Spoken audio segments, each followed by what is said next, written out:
வணக்கம் மகாஜனங்களே. ஜோதிடத்தை பற்றிய ஆராய்ச்சியில் ஒருவரினுடைய லக்னம் என்றால் என்ன, ஒருவரினுடைய நட்சத்திரம் என்றால் என்ன, அடுத்து ராசி என்றால் என்ன என்பதை பற்றி பார்ப்போம். லக்னம் என்பது 12 ராசிகளில் சூரியன் எந்த ராசியில் இருக்கிறதோ அதற்கு பெயர் லக்கணம். உதாரணமாக சூரியன் காலை சூரியோதயம் முதல் மறுநாள் காலை சூரியோதயம் முடிய பூமி ஒரு சுற்று சுற்றுகிறது. இந்த பூமி ஒரு சுற்று சுற்றுவதில் நமக்கு அந்த பூமியினுடைய மேல்மட்ட பகுதியில் 12 ராசிகளாக பிரித்திருக்கிறார்கள். வானமண்டலத்தில் 12 ராசிகள் எவ்வாறு பிரிக்கப்பட்டிருக்கிறதோ அதேபோல் பூமியினுடைய மத்திய அவுட்டரில் அதனுடைய சுற்றுப்புறத்தில் அந்த ராசிகளை பதிவு செய்திருக்கிறார்கள். இருப்பதாக கற்பனை இல்லை, ஆனால் இருப்பதாக வைத்துக்கொள்வோம். இப்பொழுது சூரியன் காலையில் கிளம்பும் முதல் மறுநாள் காலை முடியும் வரை 24 மணி நேரம். இந்த 24 மணி நேரத்தில் இப்பொழுது சித்திரை மாதம் 1ஆம் தேதி என்றால் இந்த பூமியினுடைய வட்டப்பகுதி மேசம் காலை சூரிய உதயத்தின் பொழுது பூமியினுடைய பகுதியில் சூரியனை நோக்கி மேசம் இருக்கும். இது சுமார் 2 மணி நேரம். அந்த 2 மணி நேரத்தில் பூமி சுற்றும் பொழுது மேசம், அடுத்தது ரிஷபம், அடுத்த 2 மணி நேரத்தில் மிதுனம். இப்படி 12 ராசிகளும் 24 மணி நேரத்தில் அது ஒரு சுற்றாக சுற்றிவிடும். இதை சூரியன் நகர்வதில்லை. சூரியன் அங்கேயே தான் இருக்கிறார். நம்ம பூமி சுற்றுகிறது. அந்த பூமியை 12 ராசியாக பிரித்திருக்கிறார்கள். அப்படியானால் சூரியனை நோக்கி நாம் ஒருவர் பிறக்கும்போது எந்த ராசி அந்த நேர்கோட்டில் இருக்கிறதோ அந்த லக்கணம் என்கிறோம். அப்படியானால் மேசம் சித்திரை மாதம் 6 மணி என்று வைத்துக்கொள்வோம். 6 மணியிலிருந்து 8 மணி வரை மேசம். அதுக்கடுத்தது ரிஷபம். அது எப்படி என்றால் நமக்கு சூரியன் நகர்வதாகத்தான் நாம் கணக்கில் வைக்கிறோம். ஆனால் சூரியன் நகர்வதில்லை. சூரியனும் அதை இலக்கணமாக வைத்து உயிராக வைக்கிறோம். ஆத்மகாரகனை உயிர். அந்த சூரியன் நகர்வதில்லை, ராசி கட்டம் நகருகிறது. அப்படி நகரும் பொழுது எந்த ராசி கட்டம் அந்த சூரியனும் 6 மணியிலிருந்து 8 மணியா 10 மணியா அல்லது இரவா, அப்பொழுது எந்த ராசி கட்டம் சூரியனுக்கு நேர் அந்த முதல் பகுதியில், அதாவது மேசப்பகுதியில் எந்த கட்டம் வேறு கட்டம் நிற்கிறதோ அதை நாம் லக்கணம் என்கிறோம். பூமி தன்னைத்தானே சுற்றுவதில் சூரியன் காலையிலே உதயமாகும் பொழுது என்ன ராசி இருக்கிறதோ அதில் இருந்து அடுத்த 24 மணி நேரத்தில் மீண்டும் அதே ராசி வந்து நிற்கும். இவ்வாறு அந்த பூமியின் மேல் உள்ள ராசி கட்டங்கள் சுற்றை லக்கணமாக எடுத்துக்கொள்கிறோம். அதுதான் லக்கணம். 2 மணி நேரம், 2 மணி நேரத்துக்கு அடுத்து 10 நிமிஷம், 15 நிமிஷம், இப்படி அது நகர்ந்துகிட்டே இருக்குது. அதை நகர்த்து வரும்போது அதை நாம் லக்கணம் என்று குறிப்பிடுகிறோம். அடுத்தது நட்சத்திரம். நட்சத்திரம் என்பது என்னவென்றால் 27 நட்சத்திரங்கள் வானமண்டலத்திலே இருக்கின்றன. அது ஒரு வட்டம். மேசம் முதல் அசுவினி முதல் ரேவதி முடிய 27 நட்சத்திரங்கள் வியாபித்திருக்கின்றன. அந்த 27 நட்சத்திரங்களும் எல்லா கோள்களையும் நோக்கி தன்னுடைய கதிர்வீச்சுகளை செலுத்தி கொண்டிருக்கும். இதுதான் உண்மை.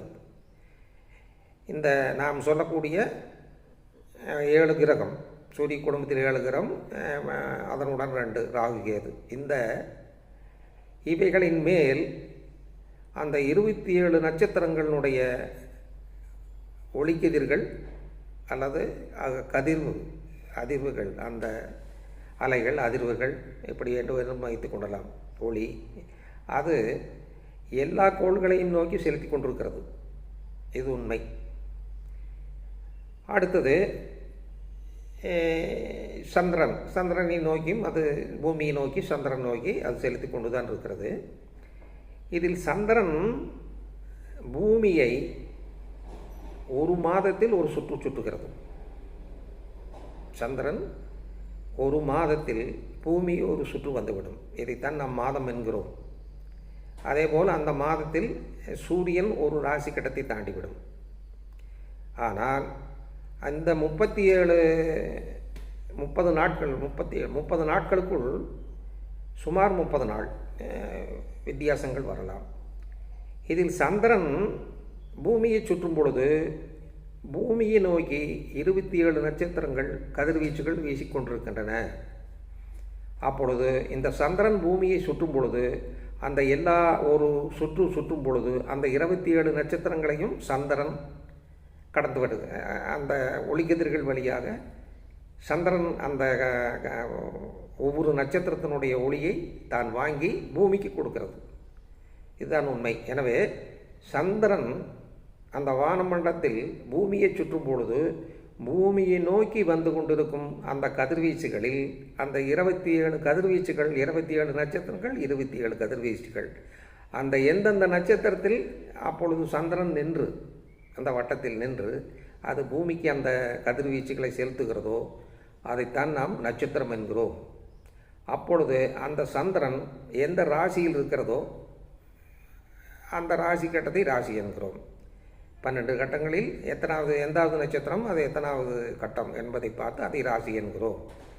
எனவே சந்திரன் பூமியை சுற்றும் பொழுது ஏற்படக்கூடிய அந்த நட்சத்திரங்களினுடைய பயணம், அந்த பயணத்தைத்தான் நாம் நட்சத்திரம் என்கிறோம். பூமி ஒரு சுற்றும் பொழுது அந்த மையப்பகுதி சூரியனை நோக்கி எது இருக்கிறதோ அந்த ராசி கட்டத்தை, அது ராசி கட்டத்தான் அதை லக்னம் என்கிறோம். நிறைய பேருக்கு லக்னம் என்றால் என்ன, ராசி என்றால் என்ன தெரிவதில்லை. ஜாதகத்தில் எதை கேட்டாலும் என்னுடைய ராசி இது என்று தான் எனக்கு எப்படி இருக்கும் என்று கேட்கிறார்கள். இதில் லக்னம் என்பது வேறு, ராசி என்பது வேறு, நட்சத்திரம் என்பது வேறு. சந்திரன் என்றதை அந்த ராசி என்கிறோம், அவ்வளவுதான். லக்னங்களில் 3 விதமாக சொல்கிறார்கள். லக்கணத்தில் வந்து இந்த சூரியனை வைத்து நாம் கணக்கெடுக்கும் பொழுது பூமியினுடைய ராசியை அதை ஒரு லக்கணம். ரெண்டாவது சந்திரன் எங்கு நிற்கிறதோ எந்த ராசியில் அதையும் ஒரு லக்கணம், அது உடலுக்கான லக்கணம் என்றும், சுக்கிரன் எங்கு நிற்கிறதோ அந்த சுக்கிரத்தினை லக்கணமாக வைத்து அது கடத்திரகானுக்காக லக்கணம் என்று 3 வித லக்கணத்தை எடுக்கிறார்கள். இது தோஷ விஷயங்களிலே இது நிறைய இடங்களில் குறிப்பிட்டிருக்கிறார்கள். லக்கணம் என்பது உயிர், அது சூரியனுக்காக, அது சூரியனுடைய இது, அது லக்கணம். சந்திரன் அது எங்கே நிற்கிறதோ, எந்த நட்சத்திரத்தில் நிற்கிறதோ அது உடலுக்கான லக்கணம். ரெண்டாவது சுக்கிரன் எங்கே நிற்கிறாரோ அது ஒரு லக்கணம், அது வந்து கடத்திரகாரனுக்கு உண்டான லக்கணம். இவ்வாறு இதில் 3 வகை இருக்கிறது லக்கணத்தில். ராசியில் சந்திரனின் ஒன்றுதான். இதில் லக்கணம் என்பது ஒருவர் பிறக்கிறாரோ அவருடைய லக்கணம், அது லக்கணம், அந்த பிறப்பவனுடைய லக்கணம். அதே மாதிரி அந்த நட்சத்திரம் என்பது எங்கு நிற்கிறதோ அது நட்சத்திரம், எந்த ராசியோ அது ராசி. இதுதான். இதில் லக்கணம் என்பது ஒருவர் ஜாதகத்தில் அது லக்கணம் என்பது அவரனுடைய ஜாதகம் என்று வைத்துக்கொள்ள வேண்டும். அவரனுடைய பிறந்தவரனுடைய ஜாதகம், அந்த லக்கணத்தை வைத்து தான் அவரனுடைய வாழ்க்கை முறையை கணிக்க வேண்டும். அடுத்தது சந்திரன் என்பது அது தனக்கல்ல, ஜாதகருக்கல்ல, அந்த சந்திரனுக்காக கிரகங்கள், சந்திரனுடைய லக்கணத்துக்காக ஒருவருக்கு நன்மை செய்யும் கிரகங்கள் இப்பொழுது என்ன நிலையில் இருக்கின்றன என்பதுதான் சந்திரா லக்கணத்துக்காக கிரகங்களை பார்க்க வேண்டும். லக்கணத்துக்கு நமக்கு வாழ்க்கை, சந்திரன் ராசி என்பது நமக்கு கதிர்வீச்சுகளை செய்யக்கூடிய, நன்மை தீமைகளை செய்யக்கூடிய கிரகங்களுக்கு ஜாதகம் என்ன என்பதுதான் ராசி. எனவே இதில் ராசிக்காக ஒருவனுடைய நிலைகளை சொல்வது எந்த விதத்திலும் பெரியதாக சரியாக வராது. அது கோச்சாரம்தான். கிரகங்களுடைய நிலைகள் நமக்கு எந்த கிரகங்கள் 9 கிரகங்களில் நமக்கு எந்தெந்த கிரகங்கள் நல்லது செய்கிறது என்பது லக்கணத்துக்காக. அதே சந்திரனுக்காக அந்த கிரகங்கள் என்பது அந்த கிரகங்களுடைய பலம்.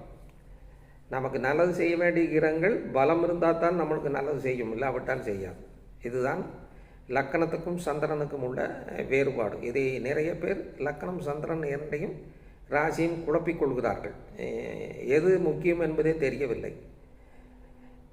மீண்டும் இதனுடைய முழு விளக்கங்களை அடுத்த வீடியோவில் பார்க்கலாம். நன்றி, வணக்கம்.